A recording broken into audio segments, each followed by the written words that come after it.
Suprabhatam. Fact तक IAS channel में आपका स्वागत है। इस चैनल में हम एमपीपीएससी के जनरल स्टडीज के first topic concept and ideas पर चर्चा कर रहे हैं और मैं आपको विश्वास दिलाता हूं कि इस चैनल में आपको जो कंटेंट मिलेगा वो आपको कहीं और नहीं मिलेगा। यदि आप डिप्टी कलेक्टर बनना चाहते हैं तो हमारे इस चैनल को लाइक, सब्सक्राइब और शेयर अवश्य करें। आइए चलते हैं। तो आइए अब हम यजुर्वेद की ओर चलते हैं। इसके पूर्व के लेक्चर में हमने ऋग्वेद के बारे में पढ़ा था, तो आज का विषय है यजुर्वेद। यजुर्वेद को देखते हैं हम। यजुर्वेद क्या चीज है? यहां पर यज्ञों की चर्चा की गई। ये ध्यान रखना है कि यजुर्वेद में यज्ञों की चर्चा है, कर्मकांड की जानकारी। अब चूंकि इसमें कर्मकांड के बारे में जानकारी है इसलिए ये सर्वाधिक लोकप्रिय हुआ। और इतना ही नहीं, इसी कारण से सर्वाधिक भाष्य भी यजुर्वेद में ही लिखे गए। तो ये आपको ध्यान रखना है कि यज्ञों की चर्चा है, कर्मकांड की जानकारी है और अधिक लोकप्रिय था ये, इसीलिए सर्वाधिक भाष्य भी इसी पर लिखे गए हैं। आगे हम देखते हैं, दो हिस्सों में है यजुर्वेद, शुक्ल यजुर्वेद और कृष्ण यजुर्वेद। तो हम शुक्ल यजुर्वेद की ओर देखते हैं। शुक्ल यजुर्वेद को वाजसनेयी संहिता भी कहा गया है। 40 अध्याय हैं, इसमें 2 शाखाएं हैं, कांड और मध्यांदिनी। पूरा की पूरा शुक्ल यजुर्वेद पद्यात्मक है और इसमें 1975 मंत्र हैं। 1975 कुल इसमें मंत्र हैं। 2 शाखाएं कांड और मध्यांदिनी है। अंतिम अध्याय जो यजुर्वेद के शुक्ल यजुर्वेद पक्ष है, इसका अंतिम अध्याय है वो ईशोपनिषद है। तो यहां पे ये प्रश्न बन सकता है कि ईशोपनिषद किस वेद का हिस्सा है? ये ध्यान रखिएगा, इंपॉर्टेंट चीज है यहां पर। आगे देखते हैं, कृष्ण यजुर्वेद क्या कहता है? कृष्ण यजुर्वेद में मंत्र और विनियोग यानी मंत्र का उद्देश्य क्या है, इस पर चर्चा की गई है। गद्यात्मक है, कृष्ण यजुर्वेद गद्यात्मक है। संहिताएं देखते हैं इसकी, तो इसकी काठक संहिता, कपिष्ठल संहिता, मैत्रेयी संहिता और तैत्तिरीय संहिता, ये इसकी संहिताएं हैं।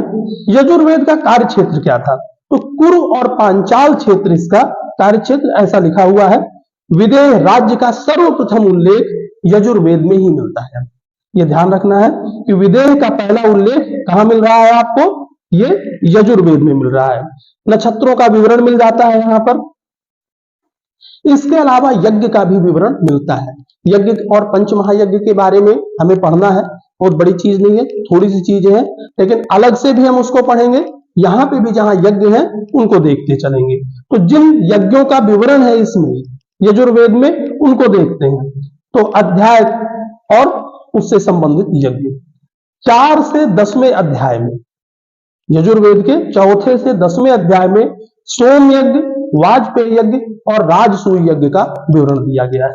इसके पश्चात 11 से 18वें अध्याय में अग्नि चयन यज्ञ का विवरण दिया है। 22 से 25वें अध्याय में अश्वमेध यज्ञ का, 26 से 29 अध्याय में पुरुष मेघ यज्ञ का विवरण है। 31 से 33 में सर्वमेघ यज्ञ का विवरण दिया गया है। 34 अध्याय में, 34वें अध्याय में ये शिव संकल्प से संबंधित है, शिव का संकल्प किस तरह से करना है। और आखिरी अध्याय 40वां अध्याय ईशोपनिषद है। तो ये यहां पर यजुर्वेद के बारे में कुछ खास बातें हैं, ये हम देखेंगे। आइए हम अगले वेद की ओर चलते हैं। हमारा अगला वेद है सामवेद। तो सामवेद को हम देखेंगे। साम का अर्थ ही होता है गान, गायन से संबंधित है, इसलिए इसको सामवेद कहा गया। किन चीजों का संकलन किया गया? यज्ञ के अवसर पर गाए जाने वाले गीत हैं। देवताओं के लिए जिन गीतों को गाया गया वो सामवेद में दिए हैं। मूल रूप से इसमें 75 मंत्र है, 75 मंत्र है। तो ये ध्यान रखना है कि सामवेद में मूल मंत्रों की संख्या 75 है, ये हमको ध्यान रखना है। कुल मंत्रों की संख्या 1869 है, 1869 मंत्र है, जिनमें से 320 दोहराए गए हैं, दोबारा है वो, 2 बार सामवेद में विवरण कर दिया गया उनका। आता है 1549 मंत्र ही है जो एक बार है, ये पूरे के पूरे कुल मंत्रों की संख्या ये है। अब इन मंत्रों में भी 1474 मंत्र ऋग्वेद से लिए गए हैं। इस तरह से मूल मंत्रों की संख्या 75 ही यहां पर मानी जाती है। दो भागों में विभाजन है इसका, पूर्वार्चिक और उत्तरार्चिक। तो पूर्वार्चिक में क्या है, देवताओं से जुड़े मंत्रों के आधार पर पूर्वार्चिक कह दिया गया, और उत्तरार्चिक दूसरा भाग है, विषय के आधार पर विभाजन किया गया। इसके अलावा गाने की विधि क्या होगा, समय का आधार क्या होगा, मंत्रों का विभाजन कई रूप में किया गया। गांव में गाए जाने वाले ग्राम गे, अरण्य में गाए जाने वाले अरण्य गे, उत्थगान उत्साह को बढ़ाने वाले, कोई डिप्रेशन में चला गया है, उत्साह नहीं है किसी के अंदर, तो उत्थगान, और अहम गान अपनी गर्वोक्ति की का गान किया जाना, ये अहम गान। तो इस तरह से गानों का, मंत्रों का विभाजन गाने के आधार पर कर दिया गया।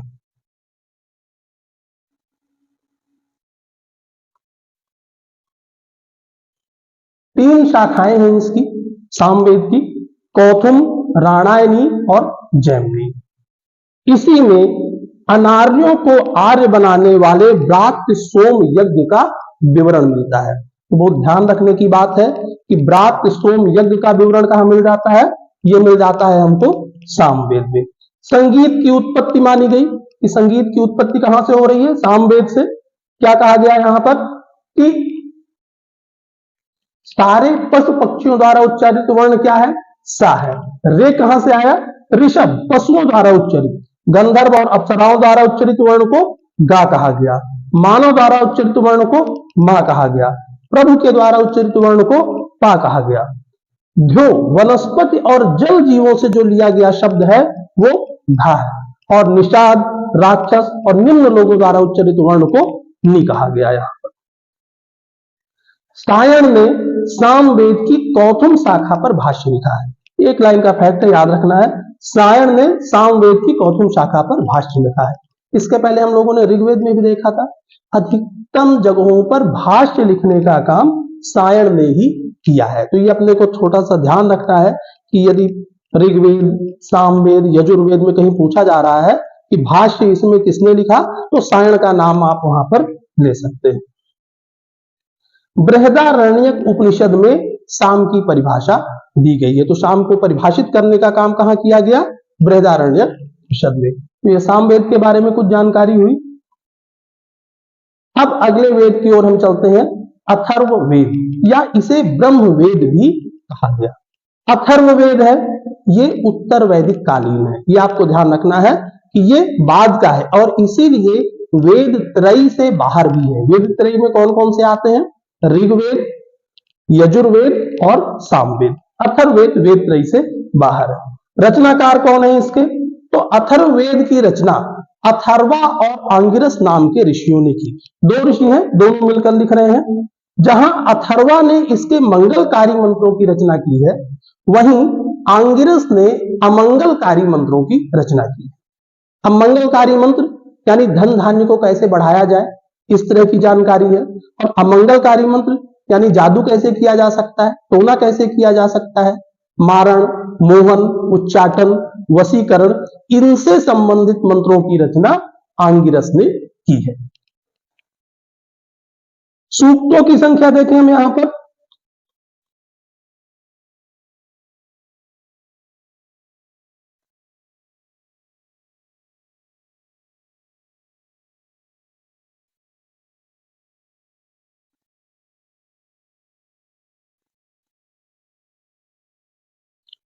सेवन 31 सूक्त। सूक्त कुल कितने हैं, 731।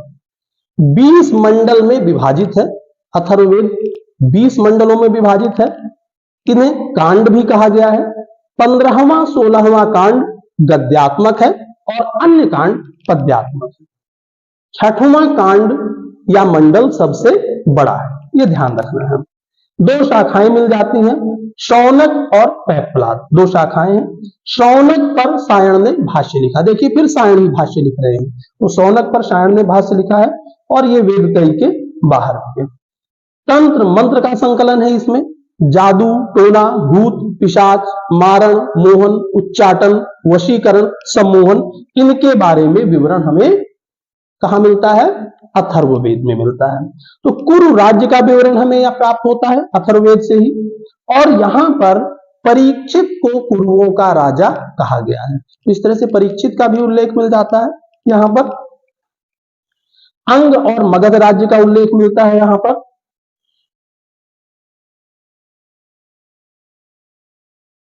अब प्रमुख सूक्तों की बात आती है कि इसमें प्रमुख सूक्त कौन कौन से हैं। तो हम सूक्त देखते हैं। प्रमुख सूक्त केन सूक्त। केन सूक्त इसका प्रमुख सूक्त है और चिकित्सा विज्ञान का आधार है। चिकित्सा से संबंधित अधिकतम जानकारी हमको यहां पर मिल जाती है। समस्त अंगों का विवरण मिलता है यहां पर। अस्थियों का, नाड़ियों का, विभिन्न अंग के रोगों का, कुष्ठ रोग, यक्ष्मा, यक्ष्मा यानी टीबी, अस्थिभंग, हड्डी का टूट जाना, रोगों का कारण और उनका निदान, ये हमें कहां मिल जाता है? अथर्ववेद के केन सूक्त में मिल जाता है। अगला सूक्त देखते हैं हम। अगला सूक्त है भूमि सूक्त। भूमि सूक्त में मातृभूमि की अवधारणा का विवरण किया गया है।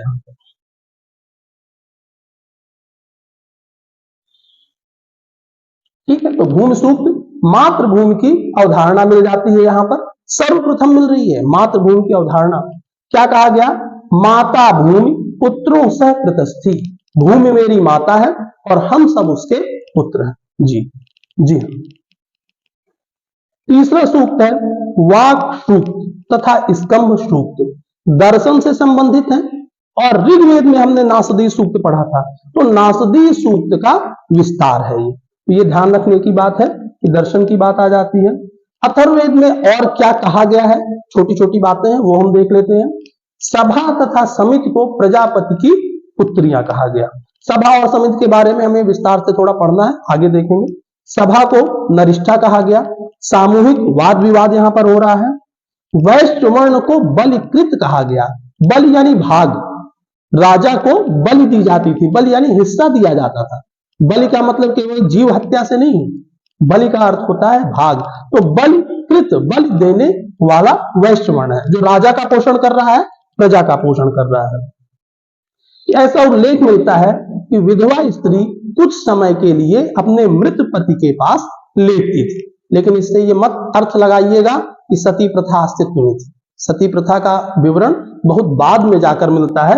उस समय सती प्रथा नहीं थी, बल्कि मृत पति के पास से जब वो उठ के आती थी, उससे कहा जाता था कि अब तुम पुनः किसी अन्य पुरुष का वरण करो, अर्थात तुम पुनः विवाह कर सकती हो। यानी विधवा विवाह उस समय प्रचलन में था। परीक्षित का पहला उल्लेख मिलता है यहीं पर। सबसे पहली बार परीक्षित का उल्लेख कहां मिलता है? अथर्ववेद में मिलता है।